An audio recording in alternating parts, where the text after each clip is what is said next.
Hi అండి, అందరికీ నమస్కారం. అందరూ ఎలా ఉన్నారు? నేనైతే చాలా బాగున్నాను.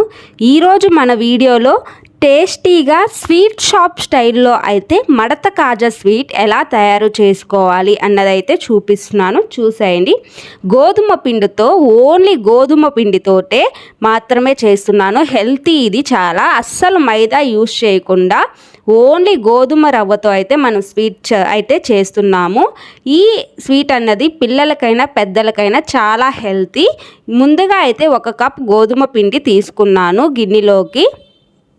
అందులోకి 1/2 స్పూన్ సాల్ట్ అయితే వేసుకుంటున్నాను. 1/2 స్పూన్ మాత్రమే వేయాలి, ఎక్కువ వేయకూడదు. తర్వాత అందులోనే ఇంకొక 1/2 స్పూన్ బేకింగ్ సోడా పౌడర్ అయితే వేసుకుంటున్నాను, బేకింగ్ పౌడరు. తర్వాత అందులోనే కాచి చల్లార్చిన ఆయిల్ అయితే వేసుకుంటూ కొంచెంగా వేసుకుంటూ పిండి ముద్దలాగా వచ్చే వరకు అయితే కలుపుకోవాలి. ఒక్కసారిగా ఆయిల్ మొత్తం వేయకండి, పిండి మొత్తం లూజ్ అయిపోతుంది. కొంచెంగా వేసుకుంటూ పిండి ముద్దలాగా మనం చేతితోటే పట్టుకుంటే ముద్దలాగా వచ్చే వరకు అయితే కలుపుకోవాలి. నేను చూపిస్తున్నాను కదా వీడియోలో, అలా హ్యాండ్తో పట్టుకుంటే ముద్దలాగా అవ్వాలి. తర్వాత అయితే కొంచెంగా వాటర్ వేసుకుంటూ సేమ్ చపాతీ పిండిలాగైతే కలుపుకోవాలి. కలుపుకున్న తర్వాత మూత వేసేసి ఒక 15 మినిట్స్ అయితే ఆ పిండి అయితే పక్కన పెట్టేయాలి. నెక్స్ట్ నేనైతే గ్యాస్ స్టవ్ కౌంటర్ మీద అయితే చేస్తున్నాను.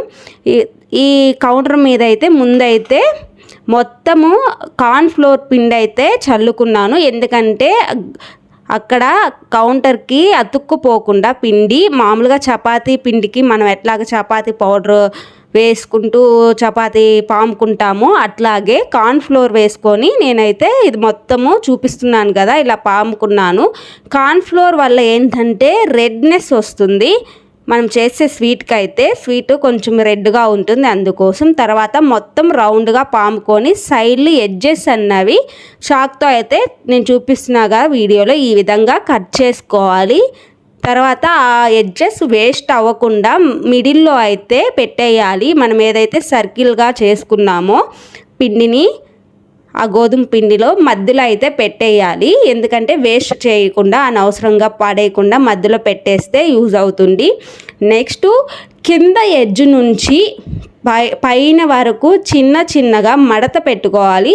నేను ఒక హ్యాండ్తో వీడియో తీసుకుంటూ ఇంకో హ్యాండ్తో అయితే చేస్తున్నాను, సో మీకు అలా కనిపిస్తుంది. కానీ 2 చేతులతో చిన్నగా నిదానంగా అయితే చిన్నగా అయితే మనము మొత్తము కింద ఎడ్జ్ నుంచి పైన ఎడ్జ్ వరకు మడత వేసుకోవాలి స్లోగా. ఎందుకంటే స్పీడ్గా చేస్తే ఏంటంటే మధ్యలో మనకి మెలికలు తిరిగిపోతుంది, పిండి మొత్తము చెల్లాచెదురు అయిపోతుంది. అట్లా కాకుండా స్లోగా అక్కడక్కడ మనకి కింద అతుక్కునింది పిండి అనిపిస్తే అప్పుడు కొంచెం కార్న్ ఫ్లోర్ కానీ మీరు మైదాతో చేస్తే మైదా కానీ, లేదా చపాతీ పిండి గోధుమ పిండితో చేస్తే కానీ గోధుమ పిండి కానీ కొంచెము అక్కడ పూసి మళ్ళీ కూడా మడత వేసుకోవచ్చు చిన్నగా. నేను వీడియోలో చూపిస్తున్న విధంగా మొత్తం అయితే మడత వేసుకోవాలి. తర్వాత చివరి లేయర్ ఏదైతే ఉంటుందో దాన్ని కొంచెం వాటర్ వేసి తడిపి దానికి అంటించేయాలి, ఎందుకంటే అది ఊడిపోకుండా మనము కట్ చేసుకున్నప్పుడు లేయర్గా రావడానికి. అది మొత్తం ఊడిపోయిందంటే ఇంకా వేస్ట్ అండి మనం చేసింది మొత్తం కూడా. సో కొంచెం వాటర్ తడుపుకొని, మరీ ఎక్కువ వాటర్ అయితే వేయొద్దు, ఎందుకంటే పిండి లూజ్ అయిపోతుంది. కొంచెం ఊరికే చేయాలి, తడుపుకొని ఆ పిండిని మొత్తం దీనికి అంటించేయండి. నేను చూపిస్తున్నాను కదా వీడియోలో, ఆ విధంగా అయితే మొత్తం అయితే చేసుకోండి. ఇప్పుడు ఒక్కసారి హ్యాండ్స్ తోటి అయితే స్ప్రెడ్ చేయండి, కిందకి అదమండి, ఎందుకంటే మనము మడత వేసుకున్నాం కదా, మధ్యలో కొంచెం ఎట్లా అంటే అట్లా ఉంటుంది. సో అందుకోసం మనం అదుముకుంటే కొంచెం అదంతా కూడా స్ప్రెడ్ అవుతుంది.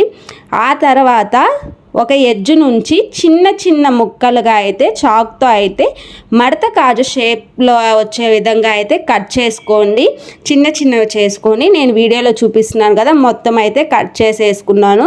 సేమ్ మడత కాజు షేప్ అయితే మనకు వచ్చేసింది. మీరు చూస్తున్నట్లయితే చూడండి, అన్నీ కూడా సేమ్ షేప్లో సేమ్ సైజులో అయితే కట్ చేసుకోవాలి. కట్ చేసుకునేటప్పుడు చాలా స్లోగా అయితే కట్ చేసుకోవాలి. ఇప్పుడు ఒక గిన్నెలోకి 1 కప్పు గోధుమ పిండికి 1 కప్పు షుగర్ అయితే తీసుకుంటున్నాను. మనం ఎంత అయితే పిండి తీసుకుంటామో అంతే షుగర్ అయితే తీసుకోవాలి. ఇది పాకానికండి. ఇందులో ఇప్పుడు వాటర్ వేసి 1 కప్పు షుగర్కి సరిపడాన్ని వాటరు వేసి ఇప్పుడైతే ఇది పాకానికైతే రెడీ చేసుకున్నాము. ఇప్పుడు ఇది స్టవ్ మీద పెట్టేసేసి కాసేపు ఒక 10 మినిట్స్ పాకం వచ్చే వరకు అయితే మీడియం ఫ్లేమ్లో పెట్టి ఉడికించుకుందాము.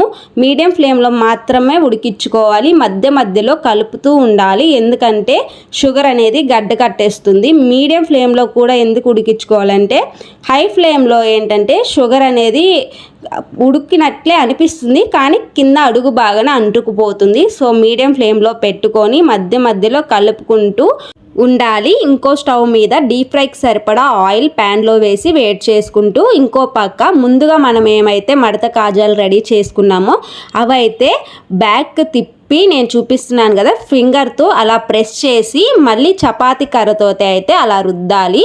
తర్వాత డీప్ ఫ్రైలోకి ఆయిల్ అయితే వేడి అయిన తర్వాత సిమ్లో పెట్టుకొని మీడియం ఫ్లేమ్లో పెట్టుకున్న తర్వాత అయితే మనం ఏవైతే మడత కాజాలు రెడీ చేసుకున్నామో అవన్నీ డీప్ ఫ్రై చేసేసుకోవాలి. గోల్డెన్ బ్రౌన్ కలర్ వచ్చే వరకు అయితే మనము అవన్నీ బాగా డీప్ ఫ్రై చేసేసుకోవాలి. తర్వాత వెంటనే అయితే ఈ పాకంలో అయితే మనము ఏదైతే ఇందాక పాకం పట్టుకున్నామో షుగర్ తోటి దాంట్లోకి అయితే వేసేసుకోవాలి. అది మొత్తము ఆ మడత కాజాలకి పట్టే విధంగా అయితే కిందకి గరిటెతోటే అదుముకోవాలి. మిగిలినవన్నీ కూడా సేమ్ ఈ ప్రాసెస్లోనే మిగతావన్నీ కూడా చేసేసుకోవాలి. మీకు క్రిస్పీగా కావాలనుకుంటే ఒక 5 మినిట్స్ తర్వాత ఇవి తీసేసి పక్కన పెట్టేసుకోవచ్చు. లేదు జ్యూసీగా కావాలంటే అందులోనే ఒక గంట తర్వాత అయితే తీసి పెట్టుకోవాలి.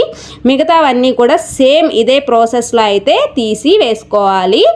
ఫింగర్ తోటే అలా ప్రెస్ చేసి ముందుగా రెడీ చేసిన మడత కాజాలు వేయడం వల్ల ఏంటంటే షేప్ అన్నది మనము ఆయిల్లో వేసినప్పుడు కూడా పోకుండా ఉంటుంది. లేదంటే మనము ఫింగర్తో ప్రెస్ చేయకుండా వేయడం వల్ల ఏంటంటే లేయర్లు అన్నవి ఆయిల్లో వేసినప్పుడు విడిపోయే ఛాన్సెస్ ఉన్నాయి. సో ఫింగర్తో ప్రెస్ చేసి చపాతీ కర్రతో ఇందాక చూపించిన విధంగా రుద్ది అయితే కాల్చుకోవాలి. ఇంతేనండి, టేస్టీ అయిన స్వీట్ షాప్ స్టైల్లో గోధుమ పిండితోటే చాలా హెల్తీ అయిన టేస్టీ స్వీట్ అయితే.